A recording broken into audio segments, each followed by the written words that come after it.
পাবনায় দুটি শিশু বাচ্চা মারা যায় এবং এই দুই শিশু বাচ্চাকে জীবিত করার জন্যে তাদের শরীরের মধ্যে তেল এবং লবণ এবং বাজনা বাজিয়ে চেষ্টা চালানো হয় ঘন্টার পর ঘন্টা। এই জাতীয় রীতিনীতি এটি মুসলমানদের জন্য শিরকের অন্তর্ভুক্ত হবে কিনা, আসলে এই বিষয়টি আমাদেরও নজরে পড়েছে এবং সারা বাংলাদেশের অনেক মানুষই এই ভিডিও দেখে হতবাক হয়েছে। 2024 সালে এসে 24 সালে আমি মুসলমান হওয়ার পরে আকাশ প্রযুক্তির এই যুগে এই রকম কুসংস্কার, অন্ধ রীতিনীতি আমরা বিশ্বাস করতে পারি, এটা সত্যি অবাক লাগে। দুইটা বাচ্চা পানির মধ্যে পড়ে দুইটা বাচ্চা যখন মারা গিয়েছে, স্বাভাবিক বাবা মা, এটা বাবা মার মন মানা খুবই কঠিন। বুক ফাটা আত্মচিৎকার বাবা মার। আমি দেখলাম মা হাওমাও করে কাঁদতেছে, কিন্তু অনেক মানুষ আমার দেখে অবাক লেগেছে। দাড়িওয়ালা একজন টুপি পরা, পাঞ্জাবি পরা ব্যক্তি পর্যন্ত এই চেষ্টা চালিয়ে যাচ্ছে। বাচ্চার গায়ের মধ্যে একটু তেল মেখে, সরিষার তেল দিয়ে তারপরে লবণ ছিটিয়ে খুব জোরে জোরে ঘষা হচ্ছে। একটা মৃত ব্যক্তির সাথে, ছোট বাচ্চার সাথে কি অমানবিক আচরণ হচ্ছে চিন্তা করেন। যেখানে ইসলাম তার গোসল দেওয়ার ব্যাপারে সাবধানতার সাথে তার সম্মান রেখে গোসল দিতে বলেছে, কারণ প্রত্যেকটা বনি আদমের একটা সম্মান আছে, আল্লাহ তাআলা প্রদত্ত একটা সম্মান আল্লাহ তাআলা দিয়েছেন। সেখানে অবাক হয়ে যেতে হয় মুসলমানদের দেশে আমরা কতটা মূর্খতা এখনো বসবাস করছি, যে গায়ের ভিতরে একটু তেল দিয়ে লবণ দিয়ে ঘষাঘষি করলে একটা মৃত মানুষ জীবিত হতে পারে। এইরকম একটা ভিত্তিহীন একটা কুসংস্কার, অন্ধ আচরণ, এবং যেটা কখনো কখনো আমাদেরকে শিরকের দিকে নিয়ে যেতে পারে। যে এই লবণ আর অথবা এই সময়ের কেরামতি, এই সময়ের ডুল বাজানো, এই সময়ের একটু সরিষার তেল দিয়ে বাচ্চাকে পিঠের মধ্যে দিয়ে দেওয়ার কারণেই বাচ্চা হয়তো জীবিত হয়ে যাবে, এই বিশ্বাস মনের ভিতরে লালন করা, এটি তো শিরক। শিরক সবচেয়ে বড় জুলম। এই জুলমটা পুরাপুরি এই জায়গাতে করা হলো। দায়িত্বশীল ব্যক্তিদের অবশ্যই এই বিষয়গুলোর ব্যাপারে, দায়িত্বশীলদের অবশ্যই সজাগ থাকা উচিত। পরিষ্কার মনে রাখতে হবে, এই পৃথিবীর সবচেয়ে ধ্রুব সত্য, যেই সত্যকে কোনো নাস্তিক অস্বীকার করতে পারে না, তার নাম হচ্ছে মৃত্যু। এই মৃত্যু নামক ধ্রুব সত্যকে নিয়ে পর্যন্ত নাটক করা হচ্ছে, অভিনয় করা হচ্ছে। অথচ এই সময়ে আমাদের কাম্য ছিল, যে মা তার সন্তান হারিয়েছে, যেই পরিবার তাদের এই ছোট্ট বাচ্চাকে হারিয়ে ফেলেছে, তাদেরকে গিয়ে সান্ত্বনা দেওয়া, তাদের পাশে গিয়ে দাঁড়ানো, তাদেরকে গিয়ে বলা আপনি সবর করেন, এই সন্তান যেন আপনার জন্য নাজাতের উসিলা হয়ে যায়। যেই লোকটা ডুবে মারা যায়, আল গরিকু শহীদ, যে ডুবে মারা যায় সে শহীদ। আপনার সন্তান, আল্লাহ যেন তার শাহাদাত কবুল করে। সে যেভাবে মারা গেছে আপনি সবর করেন, আপনি আল্লাহর জান্নাতে পাবেন। অথচ সেইখানে চুল টেনে ছিঁড়ে ফেলা হচ্ছে, মাটির মধ্যে গড়াগড়ি খাওয়া হচ্ছে। এই কাজগুলোকে নবীজি সাল্লাল্লাহু আলাইহি সাল্লাম পরিষ্কার হাদিসের মধ্যে নিষেধ করেছেন। এইভাবে মাতম করে চিৎকার করাকে নবীজি সাল্লাল্লাহু আলাইহি সাল্লাম নিষেধ করেছেন। এইভাবে কান্নাকাটি করা নবীজি সাল্লাল্লাহু আলাইহি সাল্লাম নিষেধ করেছেন। আপনি যদি এই সময়ে একটু আল্লাহ রাব্বুল আলামিনের শুকরিয়া আদায় করতে পারেন, আলহামদুলিল্লাহ, এইভাবে বলতে পারেন যে আল্লাহ আপনার সম্পদ, আল্লাহ আপনি নিয়ে নিয়েছেন, আমাদের হাতে তো আল্লাহ কিছু নাই। আল্লাহ, মন দুর্বল লাগে, চোখ দিয়ে পানি বের হয়, অন্তরটা চিন্তিত হয়। আল্লাহ, আপনার ব্যাপারে এমন কিছু বলবো না যেটাতে আল্লাহ আপনি রাগান্বিত হবেন। সিদ্ধান্ত মালিক আপনার। আমার এই সন্তানদেরকে দিয়ে আল্লাহ আপনি নাজাতের উসিলা বানিয়ে দিন। আল্লাহ আমাকে সবর এখতিয়ার করার তৌফিক দান করেন। ফাসবরুন জামিল ওয়াল্লাহুল মুস্তাআন। যেমনটা ইয়াকুব আলাইহিস সালাতু ওয়াস সালাম ইউসুফ আলাইহিস সালাতু ওয়াস সালামকে হারিয়ে বলেছিলেন, আমি আপনি যদি এমনটা আচরণ করতে পারি, এদের পাশে যদি এইভাবে দাঁড়াতে পারতাম, শিরক বাদ দিয়ে, কুসংস্কার বাদ দিয়ে, অন্ধ অনুকরণ অনুসরণ বাদ দিয়ে যদি দাঁড়াতে পারতাম, এটা বরং ফলপ্রসূ হতো। আমাদের দেশে আমরা অনেক সময় নিউমার ছড়িয়ে দিই, এবং এইটা দেখার জন্য আমি দেখেছি হাজার হাজার মানুষের ভিড় হয়ে গেছে যে একটা মৃত বাচ্চা জীবিত হবে। ডাক্তার যাদেরকে মৃত ঘোষণা করে দিয়েছে, হসপিটাল যাদেরকে মৃত ঘোষণা করে পাঠিয়ে দিয়েছে, এরকম বাচ্চা এখনই জীবিত হয়ে উঠবে। কয়েক ঘন্টা ধরে তারা তাদের কাজ চালিয়ে গিয়েছে, এর মধ্যে ডুল বাজানো হয়েছে। এই সব কাজগুলো ইসলাম সমর্থন করে না, এবং এগুলো আমাদেরকে শিরকের দিকে নিয়ে যায়, কুফুরির দিকে নিয়ে যায়। এই কাজগুলো আমি আপনি যদি বাদ না দেই, আল্লাহর আদালতে প্রশ্নবিদ্ধ হতে হবে।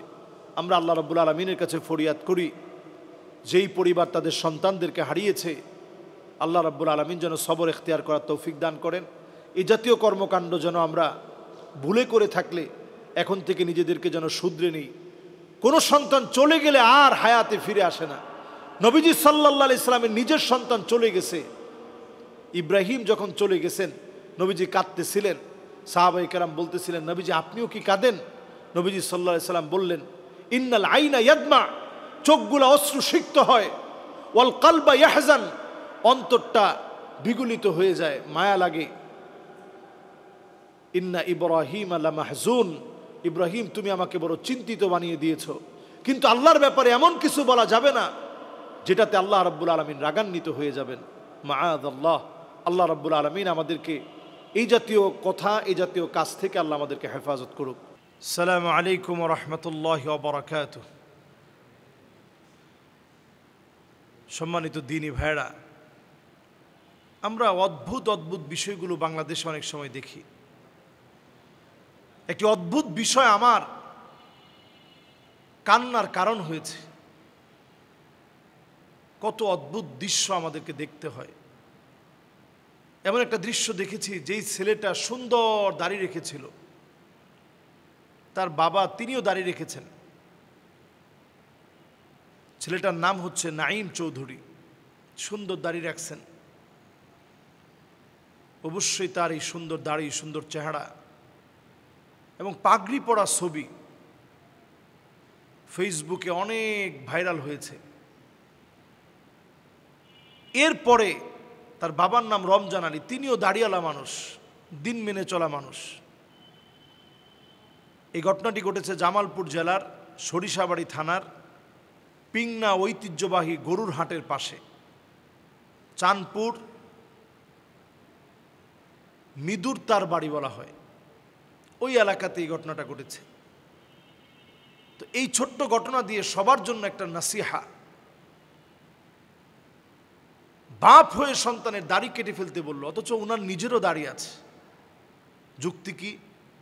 ওনার যুক্তি হচ্ছে যে ছেলে যদি এই বয়সে দাড়ি রাখে, ছেলের এই বয়সে মানুষ তাকে বুড়া বলবে। আহা মুসলমান, আপনি যদি এটা মনে করেন যে ছেলেকে মানুষ বুড়া বলবে, আপনি আমার রাসূল করিম সাল্লাল্লাহু আলাইহি সাল্লামের সুন্নাহকে ইহানা করছেন, অপদস্থ করছেন, লাঞ্ছিত করছেন। এটা একটা কুফরি কাজ, যে কাজ আমরা করি সমাজের অনেকেই। না বুঝার কারণে আমরা অনেকেই বলি বড় বড় দাড়ি রাখছে, মানুষ কি বলবে। দাড়ি রাখার হুকুম, দাড়ি রাখাটা ওয়াজিব।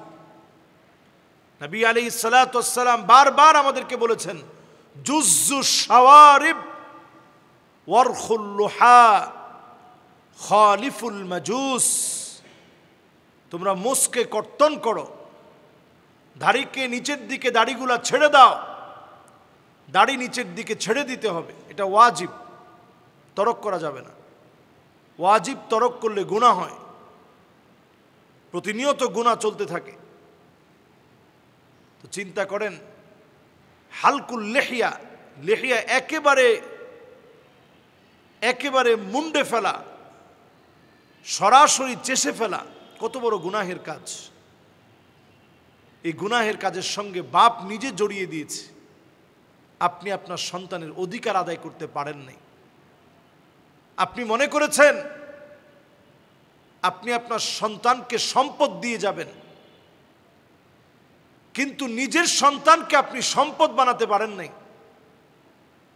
আমরা অনেক সময় এই সন্তানের এই অধিকারের ক্ষেত্রে ভুল করে ফেলি। তাকে দিন শিখাতে পারি না, তাওহীদ বোঝাতে পারি না, দিনের গুরুত্বপূর্ণ বিষয়গুলো তার মনে আমি জাগ্রত করতে পারি না। এটা আমাদের বড় দুঃখের জায়গা, অভাবের জায়গা। সেদিন অনেক বাপ আল্লাহর জান্নাতে গিয়েও কাঁদবে। والذين آمنوا واتبعتهم ذريتهم بإيمان ألحقنا بهم ذريتهم وما ألتناهم من عملهم من شيء। আল্লাহ বলবেন, গোলাম এখন তোমার কান্না করার কারণ কি? বলবে, আল্লাহ কোথায় আমার ছেলে, কোথায় আমার মেয়ে, এদের কথা বড় মনে পড়তেছে আল্লাহ, এই জন্য কাঁদতেছি। আল্লাহ বলবেন যাও তার ছেলে মেয়েকে নিয়ে আসো।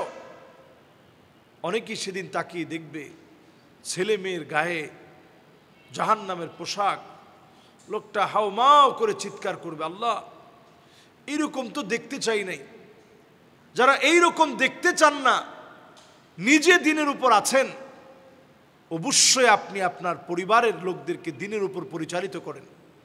সন্তান দাড়ি রেখেছে, অ্যাপ্রিশিয়েট করেন। মেয়েটা হিজাব করে, তাকে আপনি ভালোবাসা দিয়ে মহাব্বত দিয়ে কথা বলেন। আপনার স্ত্রী হিজাব করে, তাকে আপনি স্নেহাস্পদ ভালোবাসা দিয়ে কথা বলেন, শ্রদ্ধাবোধ বাড়িয়ে দেন। আপনার স্বামী নামাজ পড়ে, আপনি তাকে ভালোবাসতে শিখুন। একটু আয় ইনকাম কম করে, তারপরেও ভালোবাসতে শিখুন। সন্তানের অধিকার নিশ্চিত করুন। আমরা আমাদের সমাজে এই ঘাটতিগুলো যখন দেখি, অনেক পরিবারেই এমন আছে বোন জোর করে ধরে দাড়ি কেটে দিয়েছে। আপনি আল্লাহর কাছে কি জবাব দিবেন? দাড়ি মানুষকে বৃদ্ধ বানিয়ে ফেলে না। তোমার যে আধুনিকতা, ক্লিন শেভ করা, এটা মানুষকে স্কিন ডিজিজের দিকে নিয়ে যাচ্ছে। আজকের মেডিকেল সায়েন্স সেটা প্রমাণিত সত্য হিসাবে এটা প্রুভ করেছে। মানুষের এই যে অ্যালার্জিজনিত নানা ধরনের স্কিন ডিজিজ থেকে ক্যান্সার পর্যন্ত হচ্ছে। একটা পুরুষের সৌন্দর্য হচ্ছে দাড়ির মধ্যে। আল্লাহ তাআলা এই সৌন্দর্য এইভাবে দিয়েছেন, এটার ব্যতিক্রম ঘটানোর কোনো সুযোগ নেই। আশরুম মিনাল ফিতরা, 10টা বিষয় তুমি মানুষ সেটা প্রমাণ করবে। এর মধ্যে 1 নাম্বার বিষয় হচ্ছে কসসুস শাওয়ারিব, মুছগুলা কাটবেন, এটা মানুষ প্রমাণ করবে। কারণ মোজ তো মানুষ ছাড়াও অনেক প্রাণীর আছে, তারা কাটবে না, কারণ তারা প্রাণী। এরপরে ওয়াফুল লুহা, দাড়ি নিচের দিকে ছেড়ে দেওয়া, এটা আমি মানুষ, এটা প্রমাণ করবে। ঠিক তেমনিভাবে নখ কাটা, বগলের লোমগুলো উপড়ানো, নাভির নিচের লোম পরিষ্কার করা, এগুলো স্বভাবীয় মানুষের সাথে স্বভাবজাত বিষয়। এগুলো যখন আপনার ভিতরে থাকবে না, আপনি নিজেরা অনেক বড় মানুষ মনে করবেন, কিন্তু আসলে মানুষ হতে পারেন না। আমাদের সমাজে অনেক জনসংখ্যা আছে, মানুষ নেই। এজন্য পিতামাতার দায়িত্ববোধ থেকে বলি, সন্তানদেরকে দ্বীনি অধিকার দিতে আপনি কার্পণ্য করবেন না। যদি সত্যিকারে দুনিয়াতেও তাদের কাছ থেকে ভালো ফলাফল আশা করেন, আখিরাতেও যদি আপনি এই দোয়া করে থাকেন যে আল্লাহ আপনি আখিরাতে চক্ষু শীতলকারী সন্তান বানায় দিন, যেমনটা আল্লাহ রাব্বুল আলামিন কোরআনুল কারীম আমাদেরকে শিখিয়েছেন, কুররাতা আয়ুনি ওয়াজআলনা লিল মুত্তাকিনা ইমামা, চক্ষু শীতলকারী সন্তান বানিয়ে দিন। এমন সন্তান হওয়ার জন্যে এই সন্তানরা অনন্য বৈশিষ্ট্য নিয়ে বেড়ে উঠতে হবে। এই জন্য জামালপুর সরিষাবাড়ির যে ঘটনা, এটা আমার হৃদয়ে খুব কষ্ট লেগেছে। কষ্ট থেকে আজকের এই বিষয়টা বলা। অবশ্যই আমি আমার এই ভাইদের প্রতি পরামর্শ রাখব, এবং যাদেরই সন্তান আছে প্রত্যেকের প্রতি পরামর্শ, সন্তানদেরকে দ্বীনের ব্যাপারে আরও বেশি উৎসাহ প্রদান করেন। 7 বছর থেকে মসজিদের দিকে নিয়ে আসেন। যখন ওহুম আবনাউ 10 সিনিন, 10 বছর হয়ে গেছে, লঘু প্রহার করে হলেও নামাজের দিকে আনতে হবে। রোজা ফরজ হওয়ার পরে রোজা রাখার ব্যাপারে শাসন করে হলেও রোজা রাখাইতে হবে। দিন মানানোর ব্যাপারে বাধ্য করে হলেও দিন মানাতে হবে। আল্লাহ রাব্বুল আলামিন আমাদেরকে তৌফিক দান করুক। আসসালামু আলাইকুম ওয়া রাহমাতুল্লাহি ওয়া বারাকাতুহু।